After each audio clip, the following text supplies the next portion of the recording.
Edición de la mañana del Comercio TV en este día 3 de diciembre del año de nuestro Señor 2020. Muy buenos días con todos ustedes, amigos televidentes. Qué gusto estar informándoles desde acá en el Comercio TV. Jueves, se acaba la semana, ya está sintiendo, las fiestitas ya llegan. Hay día libre el 7, ¿no? Claro, se traslada el feriado para el lunes 7. Para el lunes 7, así que tendrán los quiteños o tendremos un feriado para disfrutar. Para descansar, sí. Nosotros tenemos programas especiales, nosotros ya sabemos que no descansamos. Nosotros estamos al pie del cañón siempre con ustedes. Llueva, truene, relampaguee, haga sol. Ahí estamos. Ahí está, porque ese es el deber del comunicador. Muy bien, muy bien. Ustedes, amigos televidentes, ya saben, tienen que disfrutar de estas fiestas con todas las seguridades, con toda la disciplina. Sí, con toda la disciplina, pero sobre todo con la seguridad en esta pandemia de salud que estamos viviendo, más allá de las ganitas de farrear, hay las que aguantarse, ganitas. hay que aguantarse, para que justamente se pueda esto, desaparecer pronto. Y un año podamos ver cómo volvemos, quizás a una nueva normalidad, no tan fuerte como la de ahora, sí, que estamos totalmente viviendo, de acuerdo. pero mejor. Bueno, Así en que, usted está la responsabilidad también. Exacto, hay que hacer sacrificios ahora. Correcto. Muy bien, vamos a empezar. Les contamos que el Consejo de Participación Ciudadana y Control Social presentó una denuncia en la Fiscalía General del Estado en contra del Ministerio de Salud Pública por un contrato de $9.900.000 para la adquisición de respiradores que serían utilizados en la pandemia. El supuesto delito que se habría cometido especulado. Fueron los técnicos del Consejo de Participación Ciudadana y Control Social quienes efectuaron la investigación determinando el supuesto cometimiento de peculado que involucra al Ministerio de Salud Pública. Un posible abuso de recursos públicos que determinan un presunto peculado por alrededor de $4,5 millones al generar una acción de contratación posiblemente irregular entre un contratista particular y una cooperativa, Los Andes de Cotopaxi. Se trata de un contrato por $9.900.000, de los cuales ya se habrían entregado $4.500.000 para la adquisición de respiradores a ser utilizados en casas de salud para enfrentar la pandemia del COVID-19. El cual no contendrían las garantías pertinentes, ya que fue entregado por una cooperativa de ahorro y crédito que no tendría la facultad tanto económica como de documentación que respalde que pueden dar estas garantías. En conclusión, se entregaron $4.500.000 a un proveedor que tenía garantías de una cooperativa de ahorro y crédito que solamente podía respaldar $45.000. Sofía Almeida, presidenta del Consejo de Participación Ciudadana y Control Social, y el consejero David Rosero presentaron la denuncia en la Fiscalía. Además de peculado, se habla de posibles actos colusorios, asociación ilícita, tráfico de influencias y redes de corrupción relacionadas con el favorecimiento a la contratación con el Estado. Al respecto, hemos solicitado el pronunciamiento del Ministerio de Salud Pública, pero no hemos tenido respuesta, informó Héctor Romero. Vamos a contarles ahora que el Ministerio de Trabajo está listo para los pedidos de concursos de méritos y oposición para otorgar nombramientos permanentes a los profesionales de la salud que cumplan con los requisitos establecidos en la ley humanitaria y su reglamento. Sin embargo, el gremio insiste en que la medida es discriminatoria y no beneficiará a todo el personal. Veamos. Y que ahora tiene que servir. De acuerdo al ministro de Trabajo Andrés Ich, el reglamento de la ley humanitaria es el camino para que se ejecuten las medidas afirmativas de estabilidad laboral que se aprobaron en la norma. El reglamento lo que ha hecho es compatibilizar esta norma con algunas normas que también están vigentes. Por ejemplo, una de las cosas que exige es tener partidas presupuestarias para las contrataciones necesarias, si no, no se tendría cómo pagar estos contratos. Y discrepa con los cuestionamientos que hace el gremio de la salud y la asamblea que pide la derogatoria o modificaciones de los artículos 10 y 40 del reglamento al encontrarlos discriminatorios. ¿Cuál es el camino más rápido? Si una reforma al reglamento va a ayudar o por el contrario va a generar un problema adicional por una demora y una necesidad de cambios normativos. Es por ello que afirma que el Ministerio está listo para los pedidos de concursos de méritos de oposición, mediante los cuales se entregarán los nombramientos permanentes a aquellos que no se queden fuera los que tienen derecho y que tampoco se beneficien indebidamente los que no tienen. Uno de los requisitos, según establece el reglamento, es que quien aspire a estos nombramientos haya tratado directamente a pacientes COVID. Nos exigen que tengamos la prueba de PCR de ese paciente, ¿Quién de ustedes puede imaginar que vamos a llegar a su domicilio y le vamos a pedir la prueba de PCR para atenderlo, señor? ¡Imposible! Esa normativa tiene que ser derogada de forma inmediata. La Asamblea y los gremios de la salud esperan un encuentro con el presidente Moreno para insistir en su pedido. De lo contrario, anunciaron más movilizaciones. Informó Carolina Basante. Vamos a un corte comercial, amigos televidentes, pero al retornar les vamos a contar que las rosas ecuatorianas ya pueden ingresar a los Estados Unidos sin arancel. Así lo anunció el presidente Lenín Moreno. Ya les contamos de qué se trata.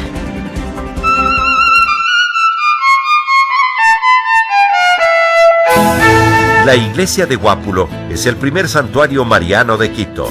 Hasta aquí llegó la imagen de la Virgen de Guadalupe de España, enviada por el emperador Carlos V. El templo tiene la estructura de una cruz latina y en su interior se encuentra un museo que alberga grandes obras de la escuela quiteña, así como importantes pinturas del artista ecuatoriano Miguel de Santiago. En este lugar nace el Camino de los Conquistadores, desde donde partió Francisco de Orellana en 1542, ruta que lo llevó a descubrir el río Amazonas. Quito, relicario de arte en América. García Moreno, 1870. Qué lindo es mi Quito con sus cielitos llenos de estrellas. Por eso yo grito junto con ellas, lindo es mi Quito. Calle García Moreno, también conocida como de las Siete Cruces. Que suyo es mejor, yo le digo no señor. Les contamos que las rosas ecuatorianas ya pueden ingresar a los Estados Unidos sin arancel. Así lo anunció el presidente Lenín Moreno. La eliminación de esta tasa beneficiará a unas 120,000 personas que trabajan en las florícolas y permitirá mejorar la economía de este importante sector que en 2019 generó ingresos por más de 650 millones de dólares. La buena noticia la dio a conocer el mismo presidente de la República, Lenín Moreno, durante un recorrido en una florícola de Tabacundo, en Pichincha. Nuestras rosas fueron incluidas en el sistema generalizado de preferencias de Estados Unidos. Es decir, ingresarán al mercado estadounidense pagando $0 de arancel. Y es que sí, efectivamente, desde el 1 de noviembre las rosas ecuatorianas ingresan con 0 arancel a los Estados Unidos, lo que se traduce en un punto clave para mejorar la competitividad en este sector. Eso significa para Ecuador un ahorro de $24 millones al año.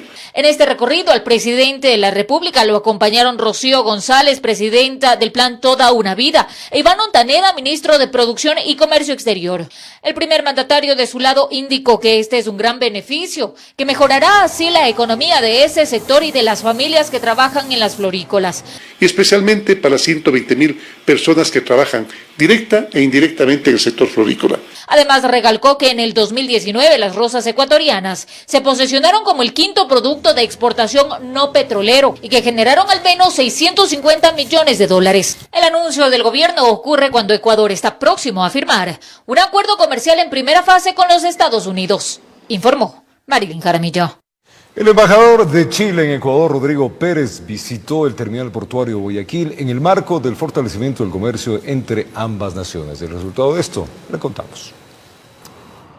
El embajador de Chile en Ecuador, Rodrigo Pérez, realizó su primera visita oficial a Guayaquil, donde se reunió con las autoridades portuarias y realizó un recorrido en el terminal portuario de Guayaquil. La visita del señor embajador obedece a la confianza, digamos, de la compañía y del gobierno de Chile en todas las inversiones que se están haciendo en Ecuador.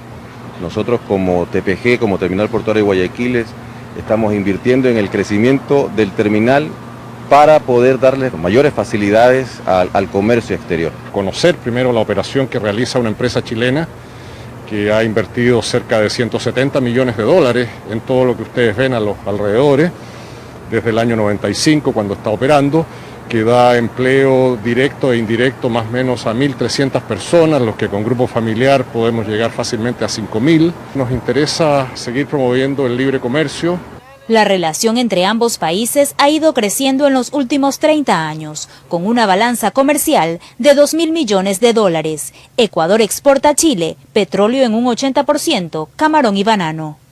Por eso están interesados en seguir promoviendo la inversión chilena en el Ecuador. autopartes, electrónicos, en fin, hay una amplia gama y variedad de productos de exportación chilenos hacia el Ecuador. Nuestra balanza es deficitaria, favorece al Ecuador en este caso, pero creemos que podemos seguir aumentando y creciendo. Chile tiene 29 tratados de libre comercio que le permiten acceder a 65 economías. Chile es el país que tiene más tratados de libre comercio en el mundo y eso implica poder llegar con nuestros productos más o menos a 5.000 millones de habitantes en el mundo. A través de la estrategia de cadenas globales y regionales de valor, Chile se convertiría en una plataforma que le permita a empresas ecuatorianas exportar sus productos. Utilizando a Chile como plataforma a países con los cuales Ecuador no tiene tratados de libre comercio, pero Chile sí los tiene. Logros que afianzan el compromiso de apoyo para una sólida integración comercial y económica, informó Roselena Vasconés. Es momento de hacer una pausa comercial, pero ya retornamos con más información y les vamos a contar que los estudiantes de Quito celebran a la capital a través de concursos virtuales. Ya les contamos, ya volvemos.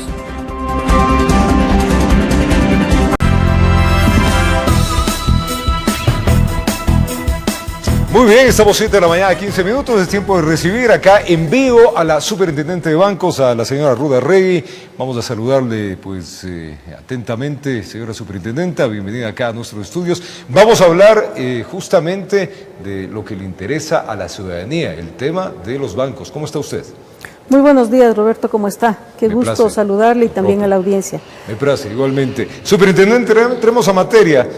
La pregunta de cajón es esta. Venció el plazo que dio la ley humanitaria justamente como apoyo a las personas que tenían deudas con el sistema bancario. ¿Qué balance hace usted de esto? Mire, realmente nosotros hemos tenido algunas etapas que se han ido cumpliendo.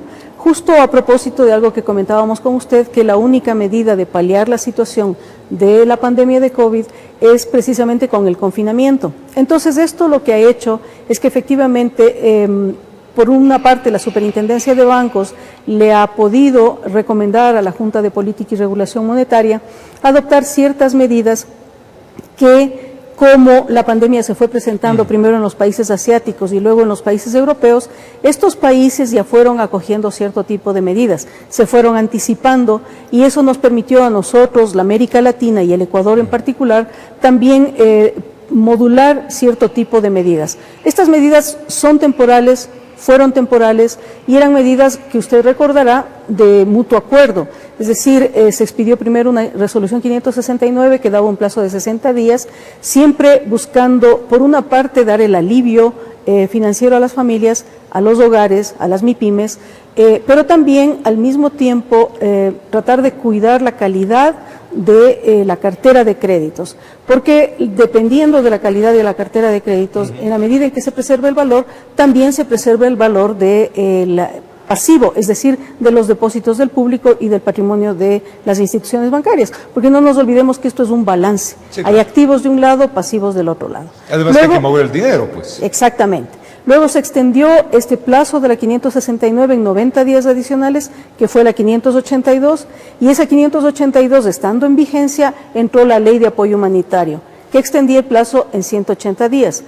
Por esa razón fue necesario modificar nuevamente la 582 para ampliar el plazo conforme dispone la Ley Humanitaria con la 588.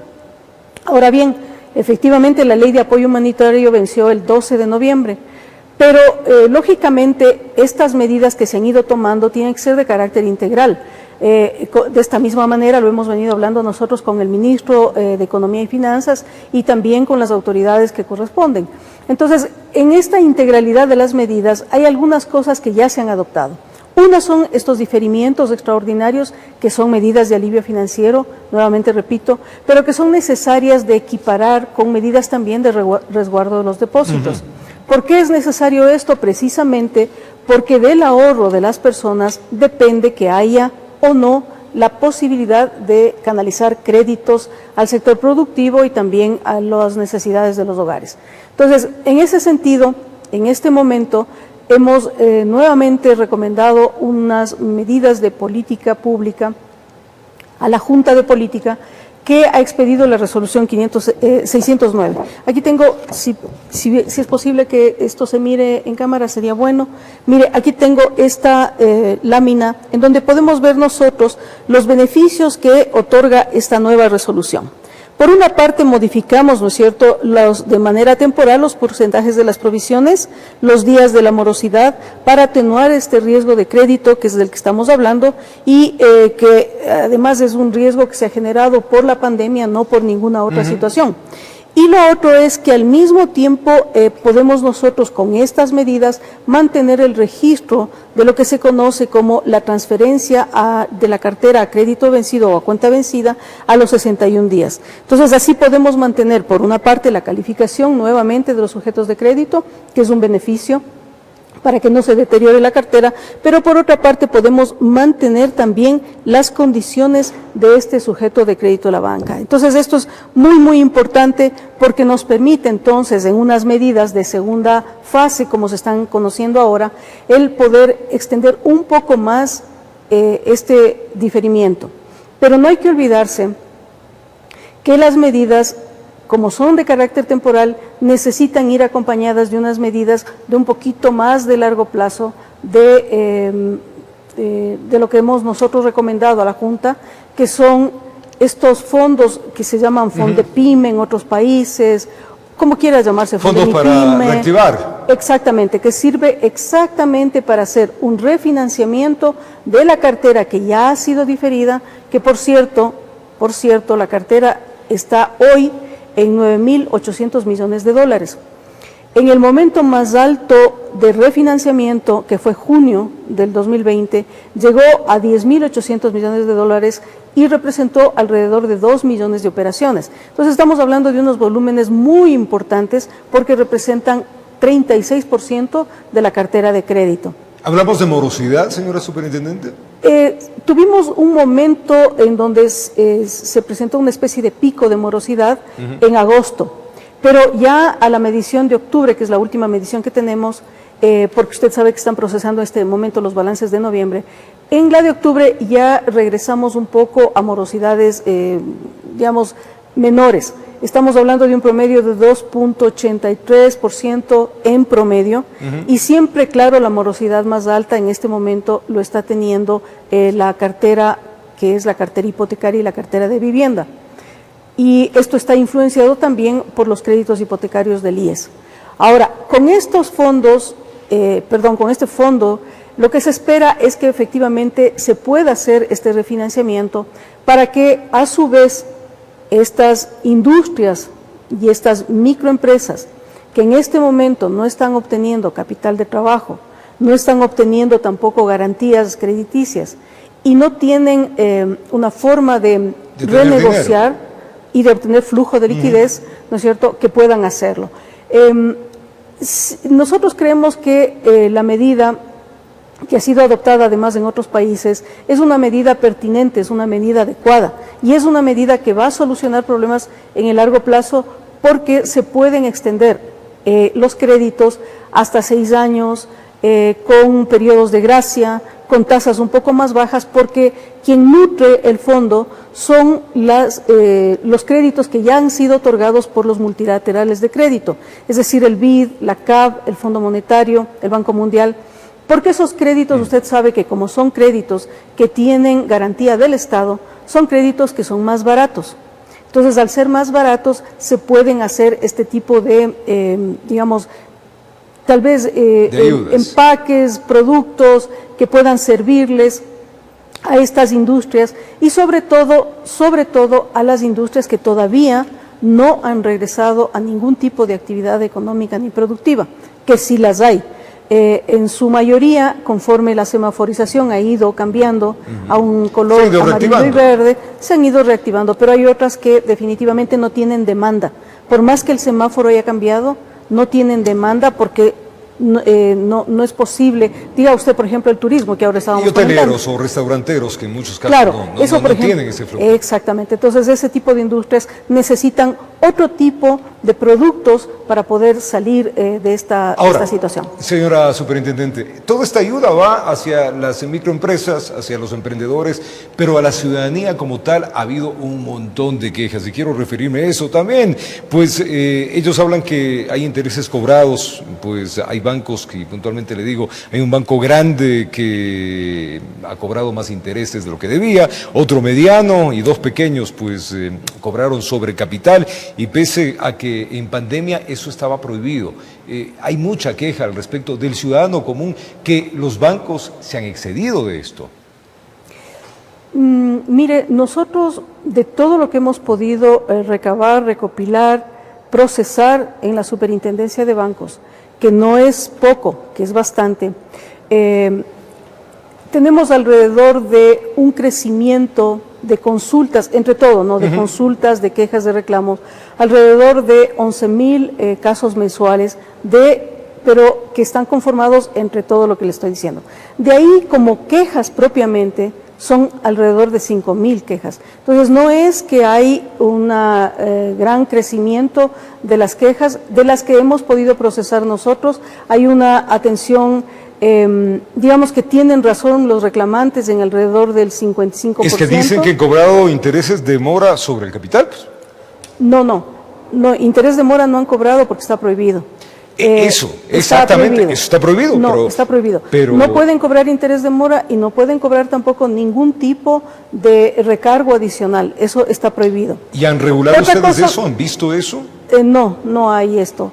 Otra cosa que sí la gente, más bien a través de la Defensoría del Pueblo, tuvimos nosotros una acción de protección que puso el Defensor del Pueblo, señalando de que había habido anatocismo en el sistema financiero. Esto no es 131 verdad. casos puso la Esto no es verdad. Primero porque está prohibido por la Constitución, ¿verdad? En el 308 de la Constitución está prohibido. Y segundo, también está prohibido por el Código Civil.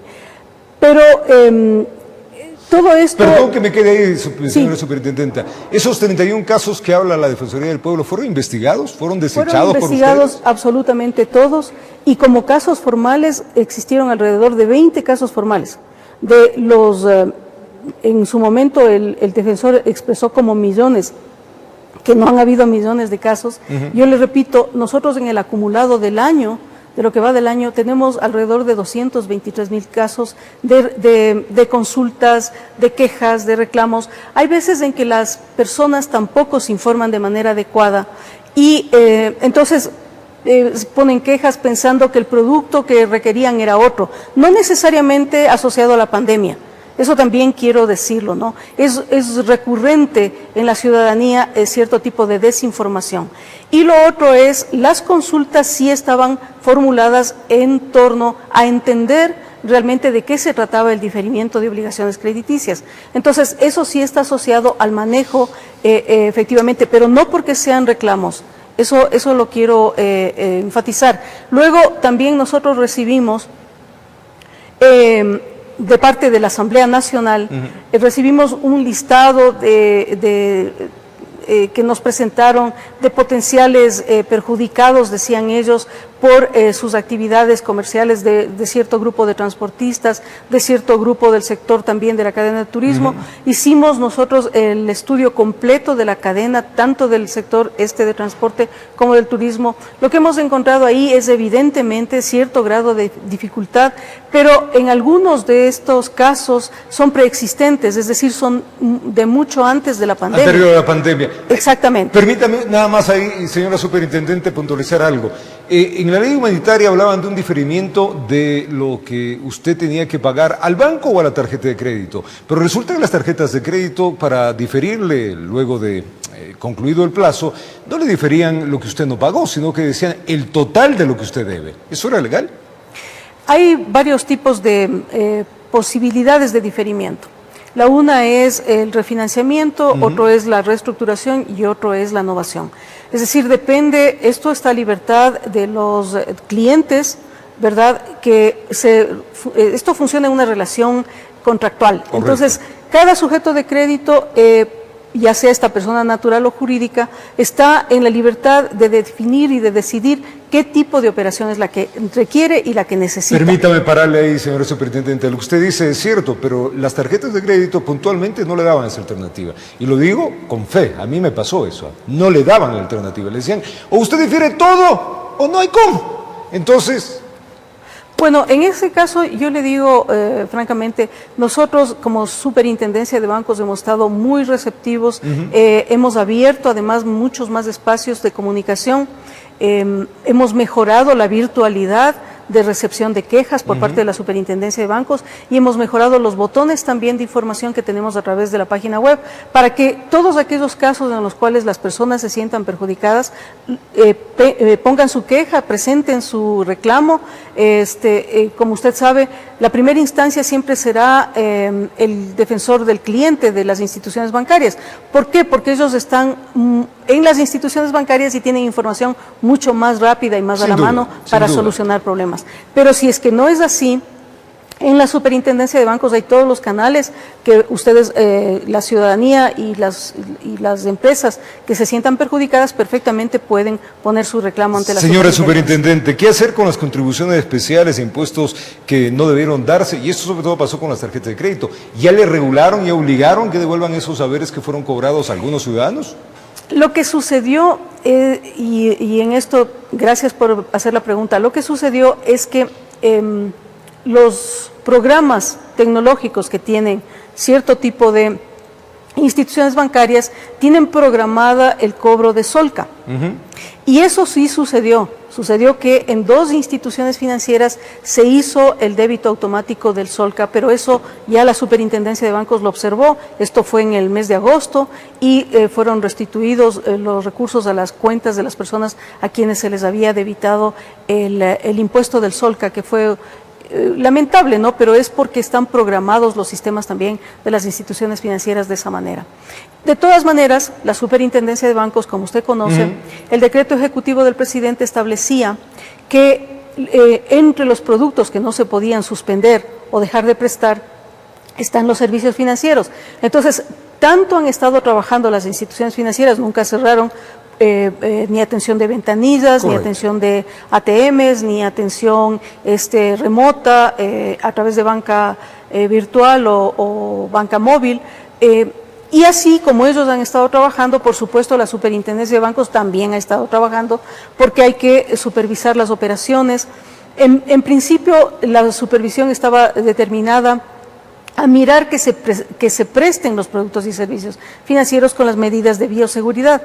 Pero lógicamente en la medida en que se han restablecido también la posibilidad de ingresar dentro de las instituciones, nosotros lo hemos estado haciendo con todas las medidas de bioseguridad, pero hemos estado yendo a lo que se conoce como inspección in situ o en campo, es decir, dentro de las instituciones. Entonces hemos estado mirando, haciendo las pruebas que corresponden, ¿verdad?, dentro de los procesos de supervisión para asegurarnos como superintendencia de que hubo efectivamente el cumplimiento de cada uno de los artículos de la Ley de Apoyo Humanitario, del 10, del 11, del 12, incluso los artículos transitorios, porque habían unas instrucciones en términos de que las instituciones financieras debían incrementar el nivel de atención virtual en la medida en que no fuera realmente necesario la presencia de las personas. Y eso ha sucedido. En términos generales, los puntos de atención de la banca hoy han crecido a 184,000, entre lo que son lo que se conoce como el Banco del Barrio o Mi Vecino, es decir, los corresponsales no bancarios. Para que la ciudadanía pueda acceder. Claro, los corresponsales no bancarios, lo que conocemos también como las cajas que están en distinto tipo de supermercados, farmacias, etcétera, ¿no? Y también lo que corresponde a los ATMs, a los cajeros automáticos. Señora Superintendente, una consulta antes de irnos a otro punto. A estos bancos que se detectó, es un banco grande, otro mediano, y 2 pequeños que tuvieron irregularidades, ¿ya fueron sancionados o observados? Usted sabe que esto tiene un debido proceso. Entonces, por una parte, hay esta detección, ¿no es cierto?, de potenciales inobservancias, y una vez que la superintendencia comunica que existe esta inobservancia, las instituciones tienen en el debido proceso el derecho, de acuerdo al Código Orgánico Administrativo, el derecho a descargar esas observaciones. Entonces ellos tienen que presentar a su vez los descargos, las pruebas que justifiquen la gravedad o no, la intencionalidad o no. ¿En línea de tiempo qué sería? ¿En qué tiempo ustedes podrían determinar si hubo o no? problemas ahí? Esto depende de cómo presentan las instituciones, cómo la superintendencia primero hace el comunicado de observaciones. Usted sabe que en instituciones más pequeñas es más fácil, es más rápido el procedimiento. Más grande, en más instituciones complicado. más grandes, incluso la toma de muestras es más grande, la verificación también es mucho más exhaustiva. Entonces, no es lo mismo, por eso no le doy un tiempo aquí y un tiempo acá, porque no es lo mismo. Pero está en camino de observarles. Pero están en este momento, ya están observados y están en proceso de descargo de lo que ellos consideren, ¿no? Porque esto se basa en evidencias y eso también tenemos que entender. Entendible. Sí, porque mucho la gente se lleva por rumor y aquí no es un tema de rumores, aquí es un tema de evidencias, de pruebas concretas. Señora Superintendente, hay otro problema. Las estafas en el servicio financiero han crecido 51 veces desde el mes de junio. ¿Ustedes están detectando cuáles son un listado de estas entidades financieras falsas que perjudican a la ciudadanía, se les llevan la plata? Efectivamente, y más todavía a raíz de junio más o menos, en donde, como todos conocemos, desgraciadamente cuando las economías decrecen, en general afloran una serie de malas prácticas o de delitos. Correcto. Y en este caso, los que están apareciendo y de manera importante son los estafadores. Son esta gente que busca timar a las personas que les ofrecen, claro, como están necesitados de dinero, les ofrecen créditos y empiezan una relación que se produce ya sea a través de mensajes de teléfono celular, mensajes de WhatsApp, lo hacen incluso a través de correos electrónicos o ponen ciertas plataformas web a servicio, entre comillas, de personas que pudieran necesitar y empiezan a utilizar logos, colores, nombres que relacionen a instituciones financieras que están autorizadas, pero por supuesto siempre con el ánimo de robar a las personas. Entonces ya cuando logran establecer una relación con estas personas, ahí empiezan a pedirles un depósito o un encaje para poder entregarles créditos y eso hace que las personas entonces se vean robadas, estafadas, porque hacen el depósito y después desaparecen estos estafadores. ¿Hay un listado, superintendente? Sí han crecido, sí, nosotros le vamos a hacer llegar incluso con los nombres que están utilizando. En este momento tenemos como 56 instituciones que nosotros hemos detectado. No nos olvidemos que la Superintendencia de Bancos lo que hace es, una vez que detecte efectivamente estas anomalías, las denuncia ante la Fiscalía General del Estado, porque es la Fiscalía la que puede llevar adelante los procesos indagatorios y es la Fiscalía también la que determina el cometimiento, ¿no?, de los delitos. ¿La ciudadanía puede ver un listado de esto en su página web? Por supuesto que sí. La Superintendencia de Bancos ha desplegado una serie de campañas informativas que las está haciendo a través de las redes sociales en las cuales está activa la Superintendencia de Bancos y también lo está haciendo a través de la página web de la Superintendencia. Ahí están incluso la ciudadanía puede mirar con detenimiento cómo es el uso doloso de las imágenes, de los nombres y de los colores, ¿no? Y evitar caer en su plata caiga, ¿no? Así es. Toca preguntarle rápidamente, señora superintendenta, porque hay más historias y los enredos siguen con el ISPO, las inversiones siguen apareciendo. ¿Cómo está este caso? Si usted me permite, para cerrar la parte esta de créditos, yo sí me gustaría hacer una recomendación a la ciudadanía y a las empresas y a las microempresas, que en la medida en que restablecen sus operaciones productivas y económicas, en esa medida es importante también que paguen sus deudas, sus créditos, que se pongan al día, porque todos sabemos que las instituciones financieras tienen un periodo que tienen que calzar, digamos, o que empatar entre lo que depositan los ahorristas y entre, más que el encaje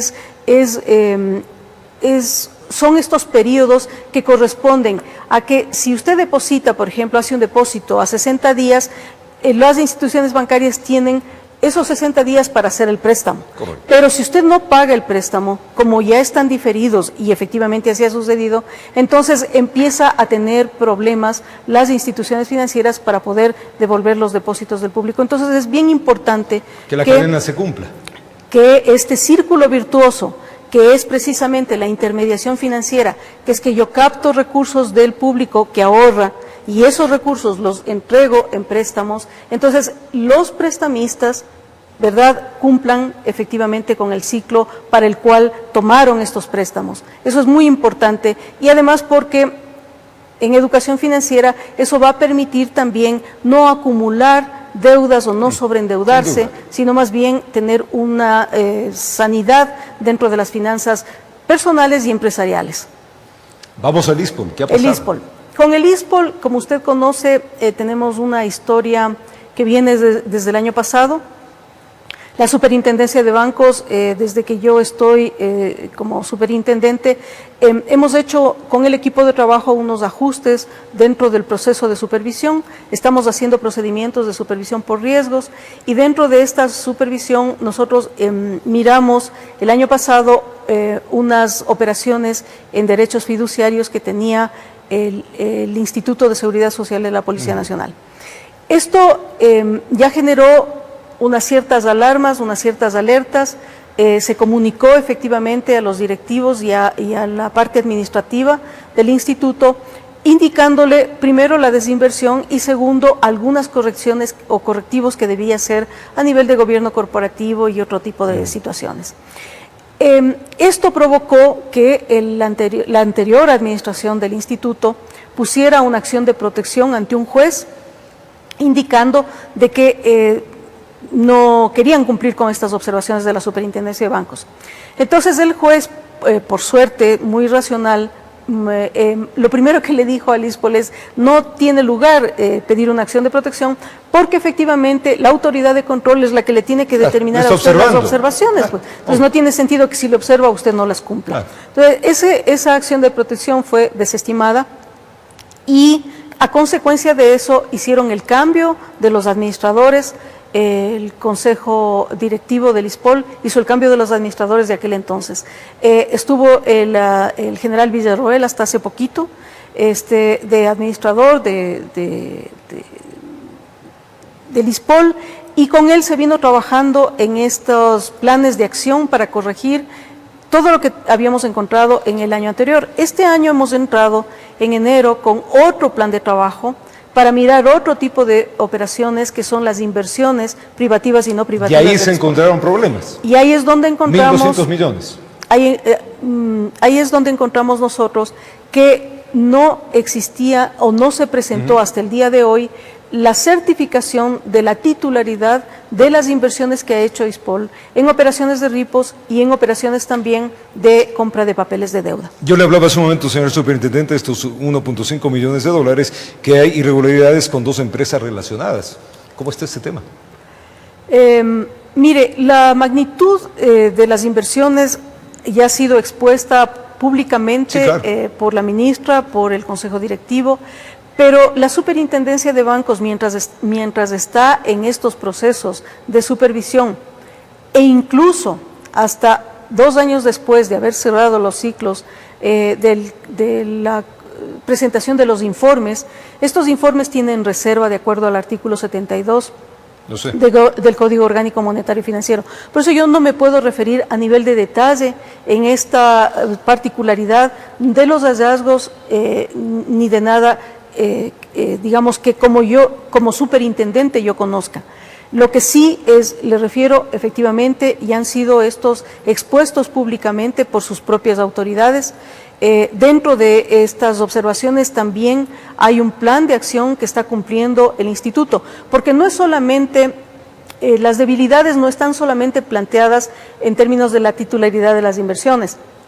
También hay debilidades ya de control interno, debilidades en registros de operaciones contables y financieras que también han sido ya evidenciados por la anterior ministra de Gobierno y que tienen ya ahora en este momento un plan de acción y un plan de cumplimiento. Muy bien. Señora Superintendente, gracias por contarnos todo esto que ha sido bastante extenso y que claro es de opinión ciudadana y necesario que se sepa. Enviarle un abrazo grande, que las festividades de este diciembre sean extraordinarias también para usted. Muchas gracias, Roberto. Muy amable, la Superintendenta de Bancos, Ruda Arregui, hablando extenso de muchas de las acciones referentes a la banca y también algunos temas que pues obviamente son considerados de interés de ustedes. Es tiempo de una pausa, nosotros ya venimos.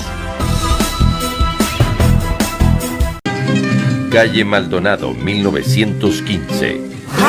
mágico Quito mío, poblado todo en canciones que brotan por Calle Maldonado, al fondo cúpulas y campanario de la iglesia Santo Domingo. Que quien llega a conocerte. Continuamos con más información y les contamos que estudiantes de Quito celebran a la capital a través de concursos virtuales, mismos que se realizarán hasta el viernes 4 de diciembre. La Carita de Dios se festeja de diferente manera en este 2021. Los concursos virtuales son una opción en tiempos de pandemia. Más de 50 estudiantes se inscribieron en declamación, quedando en segundo y tercer lugar los siguientes alumnos. Rodeado por los troncos de aquellos árboles sagrados para mis ancestros, estaba listo para morir en la hoguera. La que en mis noches frías mis manos calentaba. Y hoy por un descuido de ella, no sé nada. La ganadora fue Ana Elizabeth Flores, quien se impuso con creatividad y rodeada de naturaleza. Desde el sitio donde nacen tus raíces minerales, removiendo las arcillas de tus días distantes, recogiendo en el tiempo el grito de tu raza. Hoy te llamo Fernando Daquilema, Shiris Puruazo Duchisela Daquilema. Este jueves se llevará a cabo la fase final del concurso de microcuentos y el viernes un festival de música. Para el lunes 7 de diciembre, los estudiantes de Quito no tendrán clases, informó Valeria Navarro. El ponche es un delicioso dulce tradicional de Quito. Su historia se remonta hace más de 100 años y quien lo encuentra por las calles de la Carita de Dios no se puede resistir a degustar esta deliciosa espuma llena de sabor.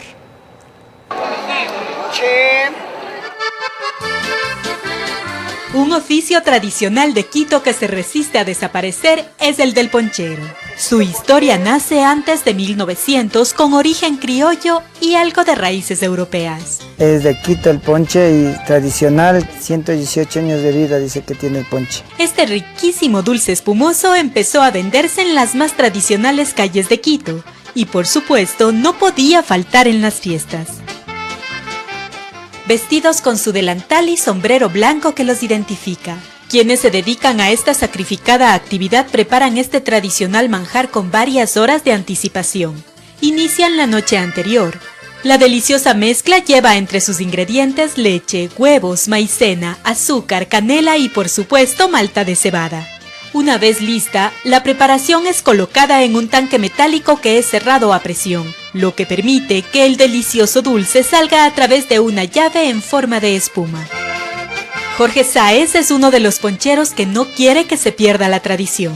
Aprendió a preparar ponche desde los 7 años y ya lleva más de 30 recorriendo los rincones de la capital para deleitar con este exquisito sabor a propios y extraños.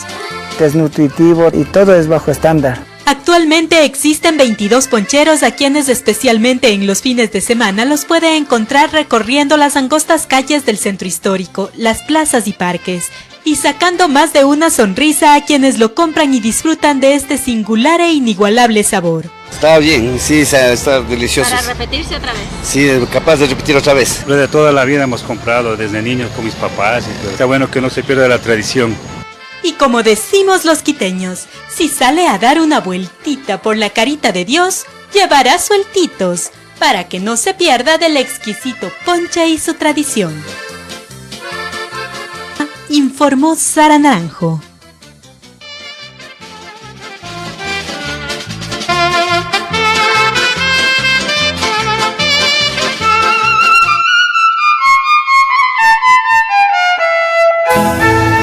En el centro de Quito hay una cajita de piedra cuyo interior de oro resplandece para sus visitantes. Es la iglesia de la Compañía de Jesús, ubicada sobre la calle de las 7 Cruces, que desde 1605 es uno de los relicarios obligados a visitar en la capital. Los detalles de su estilo barroco fueron plasmados en sus cúpulas, oratorios y demás ornamentos que la convirtieron en una de las edificaciones más importantes de la América colonial. Quito, relicario de arte en América.